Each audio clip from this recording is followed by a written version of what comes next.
Good morning everyone. आज हम लोग कॉन्स्टिट्यूशन या कॉन्स्टिट्यूशनल लॉ के बारे में पढ़ेंगे। संविधान एवं संवैधानिक विधि। तो इसका पहला जो टॉपिक है वो है meaning of the constitution and nature of the constitution of India. तो मीनिंग आपको बताना है संविधान का, और भारतीय संविधान की प्रकृति क्या है इसको बताना है। तो बहुत बड़ी टॉपिक भी नहीं है, छोटा सा टॉपिक है, इसको हम लोग आज करेंगे। व्हाट इज कॉन्स्टिट्यूशन, यानी कि संविधान क्या है, या मीनिंग ऑफ द कॉन्स्टिट्यूशन, संविधान का अर्थ। तो अगर आप किसी मान लीजिए जूरिस्ट के अकॉर्डिंग अगर कोई बात कहते हैं तो उस पर वेटेज ज़्यादा होता है, नंबर ज़्यादा मिलता है। तो हमने हुडिंग और फिलिप्स के स्टेटमेंट में शुरुआत करने का कोशिश किया है। According to Hood and Phillips, Constitution is a system of laws defining the composition of various organs of the government, their relationship inter se, and their relationship with private individuals. Private individual कौन है? Citizens. तो कह रहे हैं कि hood और Philips ने कहा कि संविधान विधि का एक ऐसी प्रणाली है जो सरकार के विभिन्न अंगों के संगठन, सरकार के अंगों के बीच संबंध एवं सरकार एवं नागरिकों के बीच संबंधों को परिभाषित करता है। तो आपको ध्यान रखना है कि संविधान एक ऐसी विधि है, ये लॉ ऑफ द लैंड है, जो क्या करता है, ये एक ऐसी प्रणाली है जो सरकार के विभिन्न अंगों के संगठनों के बारे में, सरकार के अंगों के बीच संबंधों के बारे में और सरकार और नागरिकों के बीच संबंधों के बारे में बताता है। उसी को संविधान कहते हैं। अगर संवैधानिक विधि कहा जाए तो ऐसे भी कह सकते हैं, संविधान नियमों का एक ऐसा संकलन है जो किसी देश या राज्य की स्थापना, संरचना, शक्ति एवं कर्तव्यों का उल्लेख करता है, सरकार एवं नागरिकों के बीच संबंधों को स्थापित करता है तथा राज्य के निकायों के कार्यों एवं नागरिकों के अधिकारों एवं कर्तव्यों का उल्लेख करता है। तो ये सारी बातें आपको मीनिंग में लिखना है। जो भी बातें आप लिख देंगे इससे रिलेटेड, तो आपको 3-4 बातों को लिखना ज़रूरी होता है कि ये विधि का संकलन है ना, बॉडी ऑफ लॉज कह लो या बॉडी ऑफ रूल्स कह लो, नियमों का संकलन कह लो। दूसरी बात, ये सरकार की संरचना कैसी होगी, इसकी स्थापना कैसी होगी, सरकार की शक्ति कैसी होगी और सरकार के कार्य क्या होंगे, ये आपको मीनिंग में बताना है। इसके अलावा ये बताना है कि सरकार के निकायों के बीच आपसी संबंध कैसा होगा, यानी लेजिस्लेचर, एडमिनिस्ट्रेशन एंड जुडिशरी, इसका आपस में संबंध क्या होगा। उसके बाद फिर सरकार और नागरिकों के बीच क्या संबंध होगा, यानी गवर्नमेंट और सिटीजन्स के बीच क्या संबंध है, यही बताता है और यही संविधान की मीनिंग है। ठीक, आगे बढ़ते हैं। बहुत डिटेल में इसको नहीं बताने की ज़रूरत है, परिभाषा वाली चीज़ है, परिभाषा बता के थोड़ा सा समझा के आगे बढ़िए। The nature of Indian constitution, तो भारतीय संविधान की क्या प्रकृति है।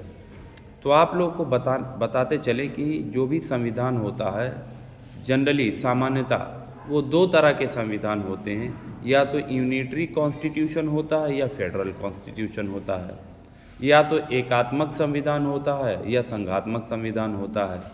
एकात्मक संविधान वो होता है जिसमें केंद्र सरकार में सारी शक्तियाँ निहित होती हैं पूरे देश की, और जो संघात्मक सरकार होता है, केंद्र सरकार में भी शक्तियाँ निहित होती हैं, राज्य सरकारों में भी शक्तियाँ निहित होती हैं। राज्य सरकार अपने मैटर्स पे काम करता है जो उसका सब्जेक्ट मैटर होता है, और केंद्र सरकार का जो सब्जेक्ट मैटर होता है वो उस पे काम करता है।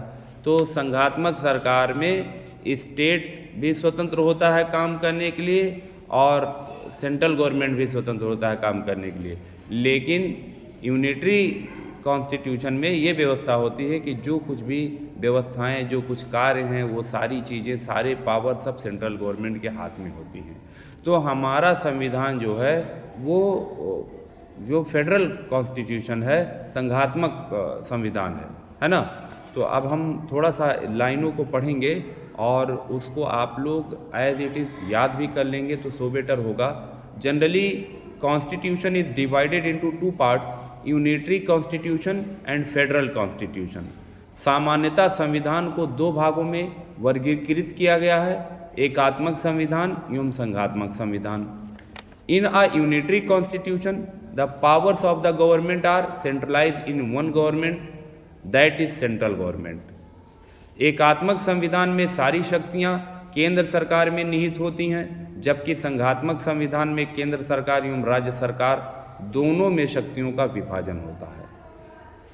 While in federal constitution the powers are divided into central government and state government। ये बातें हैं जो हमने आपको समझा दिया है पहले ही। अब भारत में देखते हैं क्या स्थिति है। अभी तो सामान्य बात बता रहे थे कि संविधान कैसा कैसा होता है, तो यूनिटरी और फेडरल बता दिए। In India the powers are divided into central government and state governments. तो भारत में केंद्र सरकार और राज्य सरकार दोनों में शक्तियां विभाजित होती हैं, इसीलिए इसको संघात्मक संविधान कहते हैं। Therefore the Indian constitution is federal constitution, but sometimes in the interest of country the central government used its powers in the matter of state government. लेकिन जब कभी कभी ऐसा होता है कि राष्ट्रहित की बात आती है तो केंद्र सरकार अपने शक्तियों का प्रयोग राज्य सरकार के भी मामले में करती है। तो जब केंद्र सरकार राज्य सरकार के मामले में अपने शक्तियों का इस्तेमाल करने लगती है, तब वहाँ पे संघात्मक सरकार का प्योर रूल नहीं लागू होता है। तब वहाँ पे एकात्मक संविधान के भी भारत सरकार के पास कुछ लक्षण आ जाते हैं, यानी भारतीय संविधान में एकात्मक संविधान का भी कुछ लक्षण आता है जब सेंट्रल गवर्नमेंट स्टेट गवर्नमेंट के मैटर पे कुछ काम करती है राष्ट्रहित में। ठीक है, अब इसको प्रोफेसर वेयर ने एकदम क्लियर कर दिया है कि Indian constitution is a quasi federal. इसको सिर्फ फेडरल नहीं माना, संघात्मक नहीं माना, बल्कि अर्ध संघात्मक माना, यानी आधा संघात्मक है और आधा यूनिटरी है। और इन्होंने अपने स्टेटमेंट में करके साफ कर दिया कि इसमें यूनिटरी फीचर्स भी हैं, लेकिन जो है हमारा जो संविधान माना जाता है वो संघात्मक इसलिए माना जाता है क्योंकि केंद्र सरकारें अपना काम अपने सब्जेक्ट मैटर पे करती हैं और राज्य सरकारें अपना काम अपने मैटर पे करती हैं। ठीक है, अब हम आपको सीधा सीधा ले चलेंगे, जो essential characteristic of federal constitution है उसको बताएंगे, यानी इसी संघात्मक संविधान के आवश्यक तत्व जो हैं उसको बताएंगे कि इसके क्या क्या लक्षण होते हैं कि वो संघात्मक संविधान माना जाएगा। डिस्ट्रीब्यूशन ऑफ पावर्स सबसे ज़रूरी है, तो शक्तियों का विभाजन।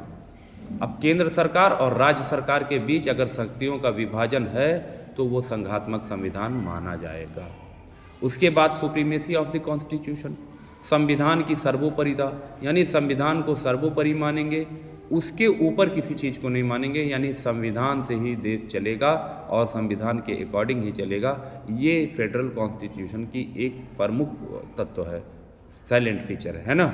इसके बाद आ रिटेन कॉन्स्टिट्यूशन, तो हमारे देश में रिटेन कॉन्स्टिट्यूशन भी है, लिखित संविधान भी है।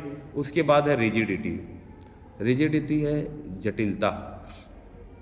संविधान को अगर अमेंडमेंट करना है संविधान का तो आसानी से ना किया जा सके, इसकी प्रक्रियाएं कठिन हो, जटिल हों, तो इसे जटिलता कहते हैं। तो हमारे संविधान में दोनों गुण पाए जाते हैं, जटिलता भी है और नम्यता भी है, दोनों का मिश्रण है।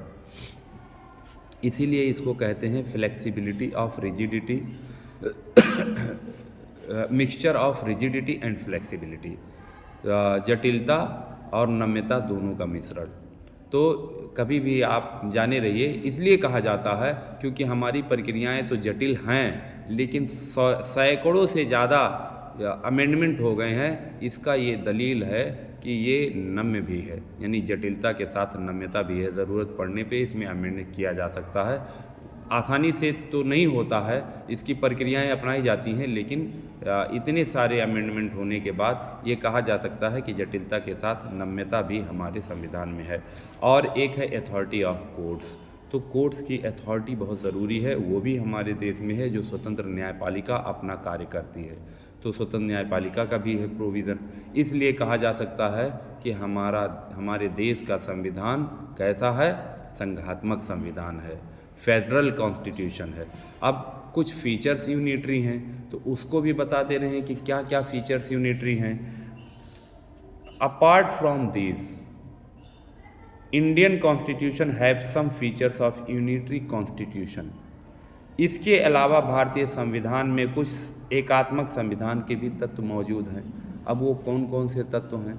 सबसे पहले तो तत्व ये है कि गवर्नर का अपॉइंटमेंट जो केंद्र सरकार राज्यों में करती है, वो केंद्र जो भी वो होते हैं, गवर्नर होते हैं, जो राज्यपाल होते हैं, वो केंद्र के ही एजेंट होते हैं। इसलिए जो केंद्र अपॉइंटमेंट करता है गवर्नर का, इससे ये पता चलता है कि कहीं ना कहीं अपने पावर का इस्तेमाल ज़रूरत पड़ने पर केंद्र सरकार राज्यपाल के माध्यम से कर सकता है।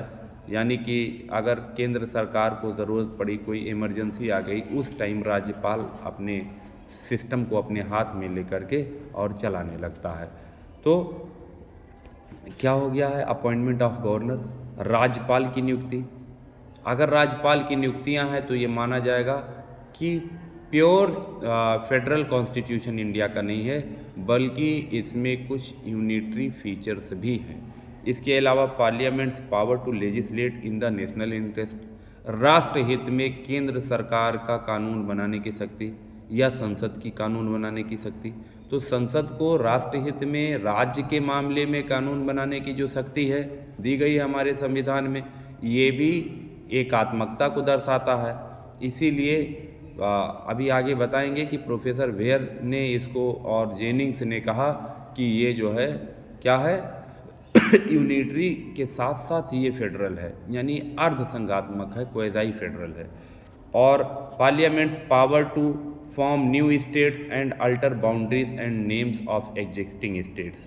तो पार्लियामेंट की नए राज्य को बनाने की शक्ति और जो वर्तमान में मौजूद हैं राज्य, उनके बाउंड्रीज में कभी कोई संशोधन करना, 2 राज्य को तोड़ करके 3 राज्य बना देना, थोड़ा थोड़ा बाउंड्री काट के, या उनके नामों को चेंज कर देना, या एक ही राज्य से 2 राज्य बना देना, है ना।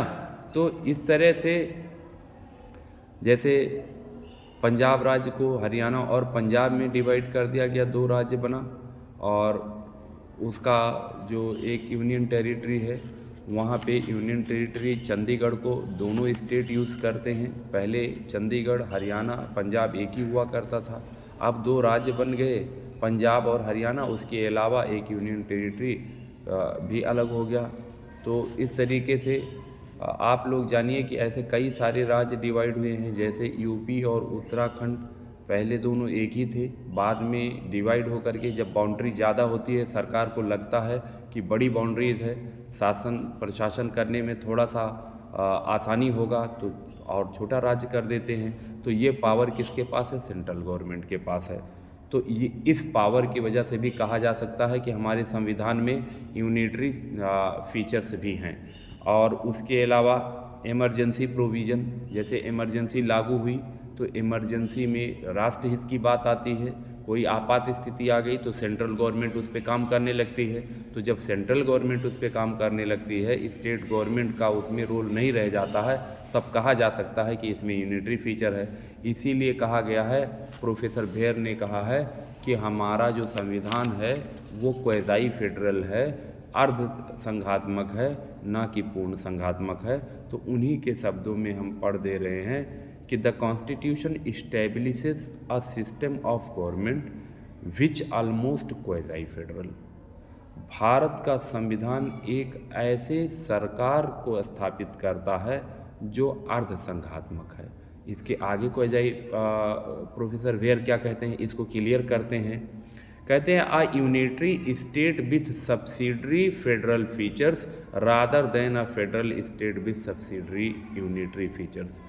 अब प्रोफेसर वेयर ने इसमें थोड़ा अपने शब्दों को और बढ़ा के कह दिया कि जो भारतीय संविधान है इसमें ज़्यादातर यूनिटरी फीचर हैं और सब्सिडरी फीचर्स जो है वो फेडरल फीचर है।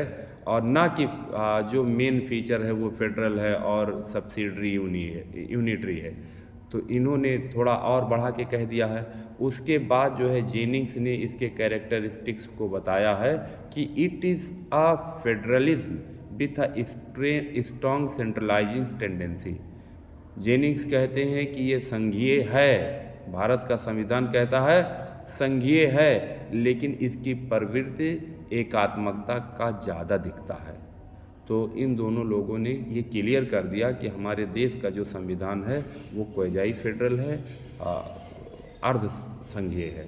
तो आप लोग जितना मैंने बताया है इस वीडियो को देखिएगा और थोड़ा सा इस पे नोट्स बना लीजिएगा। Thank you so much.